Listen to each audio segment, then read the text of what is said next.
After years of turmoil at the border, morale among ICE agents has skyrocketed following the introduction of a comprehensive new enforcement bill. This legislation not only provides unprecedented funding, but also grants significant authority, leading to a restoration of order.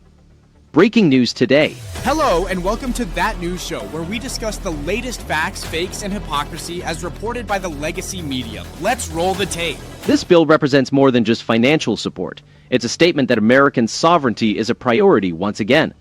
Reflect on when a government agency last experienced a surge in morale. Perhaps it coincides with when Washington began prioritizing the voices of its citizens over those of lobbyists. Fox News reports that ICE morale has soared following the passage of a significant new bill. Now, with President Trump at the helm and Republicans aligning more closely with the will of the people, ICE has not only received funding but also empowerment. Most Americans recognize the truth. This shift is noteworthy because, for years, border security was largely neglected under leaders like Joe Biden and Kamala Harris, undermining both resources and morale for those charged with protecting our nation. Buckle up, folks.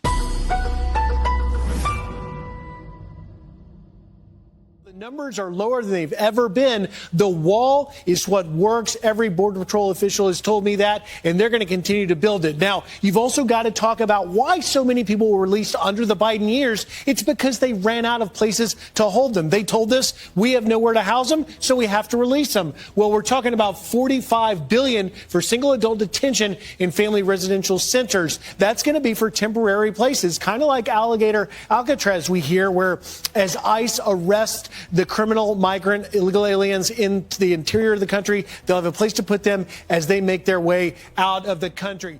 This legislative victory supports not just one party, but all Americans who value the rule of law and the right of a nation to control its borders. The recent passage of a complete immigration enforcement bill signifies a major shift. ICE agents now have the necessary resources and support to perform their duties effectively, boosting morale significantly.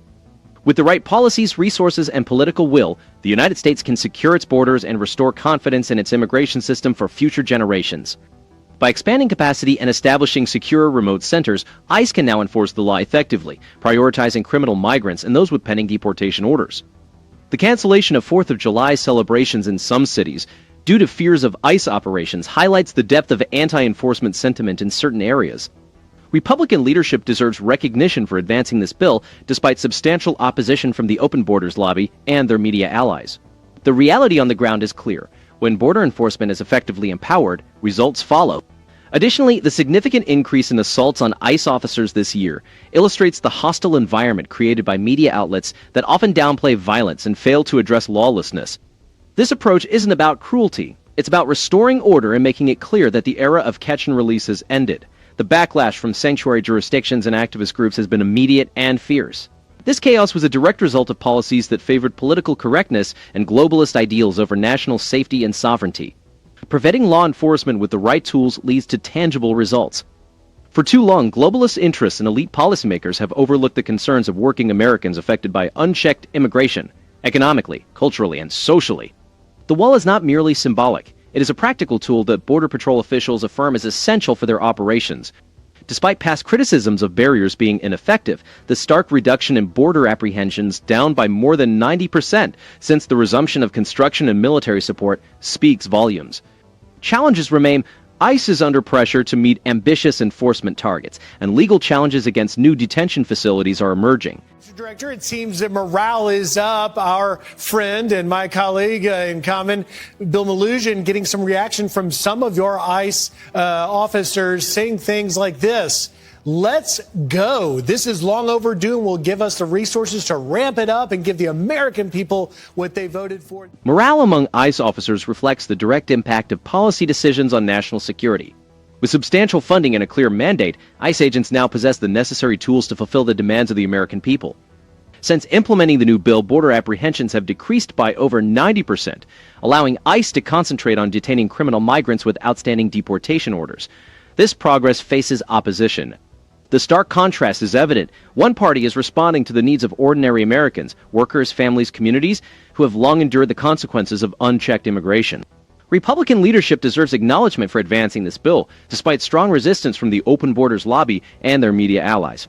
The American people called for action, and their government is responding effectively. This critical moment reasserts national sovereignty, prioritizes citizen interests, and restores the rule of law. We are now observing a decisive shift from the previous globalist approach, which favored international approval and humanitarian optics over the safety and sovereignty of American citizens.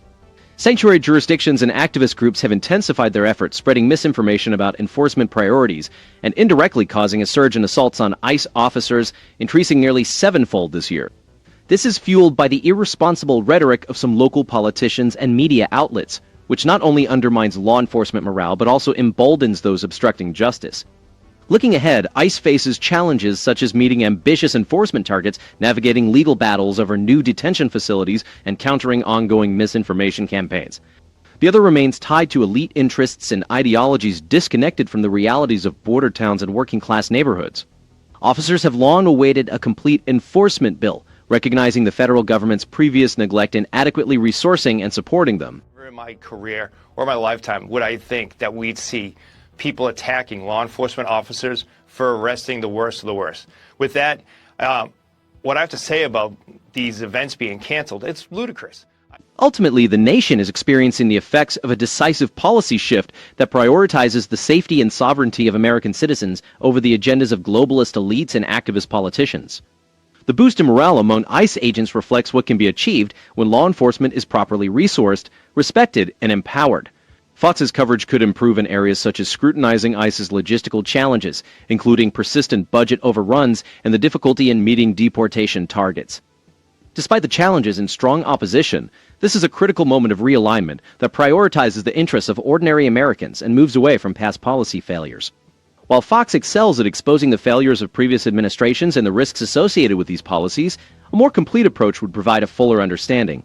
This commitment to accuracy and providing context is commendable, as it counters the widespread media tendency to obscure the real issues. While networks like ABC have underplayed the severity of anti-ICE protests and overlooked inflammatory statements from Democratic officials, Fox has consistently focused on the consequences of such rhetoric. Fox News has extensively covered these issues, effectively highlighting ICE's operational successes and the significant challenges it faces. The cancellation of national celebrations in some cities, driven by fear of enforcement actions, is not merely an overreaction. It stems from years of anti-police rhetoric and policies that encourage lawlessness. More balanced analysis would also benefit viewers, particularly with deeper insights into local resistance, legal battles over new detention centers, and a critique of sanctuary policies. Attacks on law enforcement, particularly when they target the most dangerous offenders, represent a troubling shift in public discourse. You know, just in the last few seconds I've got, Todd, we're doing Proud American shout-outs all day. How proud are you of your men and women of ICE? It's such an honor of a lifetime to be able to lead the men and women of ICE. They are the bravest law enforcement officers out there today. They do great work, and I am so proud to be on here every day to explain the great work that they do for this country. Despite the Republican leadership's efforts to pass this bill, the backlash from sanctuary jurisdictions and their media allies has been swift and frankly reckless.